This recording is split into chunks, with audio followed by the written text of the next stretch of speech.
Hi friends, అందరికి నమస్తే. ఒక మగవాడినండి ఒక ఆడదాన్ని నేను ట్రోల్ చేస్తున్నట్టు దానికి కారణం ఏంటో మీరే వినండి, మీరే చూడండి. తన మాడుకుందాం. మొత్తం తిరిగినా కానీ నేను ఎవరితో తిరిగానో తెలియదు అన్నట్టుగా మాట్లాడుతుంది. బైబిల్ చదివిందంట కానీ ఆయన ఎవరో తెలియదంట, జీసస్ని. అంటే ఈమెకి పెండ్లి అయినా కూడా నేను ఎవరితో పిల్లల్ని కన్నానో తెలియదు అన్నట్టుగా మాట్లాడుతుంది. ఇది పతివ్రత. నేను చూడలేదు, అసలు నాకు తెలియదు. నేను చర్చికి వెళ్తాను, నేను క్రిస్టియన్ కాదు, కానీ నా బంధుత్వం నేనున్నటువంటి కమ్యూనిటీ అంతా కూడా అదే అవ్వడం మూలంగా నేను కొంత గౌరవంగా నా చుట్టూ ఉండే సమాజానికి నేను ఇచ్చే గౌరవం కోసం నేను చర్చికి వెళ్తాను. నేను బైబిల్ చూస్తాను, చెప్పేటువంటి బోధనలు వింటాను, వాక్యం వింటాను, సంఘకాపరి చెప్పే వాక్యం వింటాను. ఇవన్నీ కూడా జరుగుతాయి జనరల్ గా, కానీ నాకు ఆయన తెలియదు.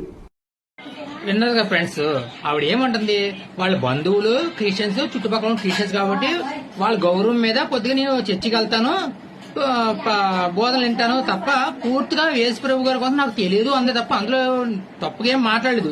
కానీ ఈవిడ ఏం మాట్లాడుతుంది చూసారు, ఎంత దారుణం మాట్లాడిందో. అందుకు కాబట్టి మగవాడు ఆవిడ ఒక ఆడదానిలాగా మాట్లాడలేదు కాబట్టి నేను ట్రోల్ చేయాల్సి వస్తుంది.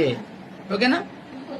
ఏంటంటే ఆవిడ బంధువులే ఆవిడని విమర్శిస్తున్నారు, ఎందుకని నోరు దొరక కాబట్టి. ఆ మాట ఆవిడే కూడా చెప్పింది, కాబట్టి వినండి. అవమానించారు. మా వాళ్ళే, మా సొంత పిన్నినే, మా అమ్మ చెల్లెలు, వాళ్ళ కూతురు. మన నోరు మంచిదవుతే ఊరు మంచిదవుతుంది.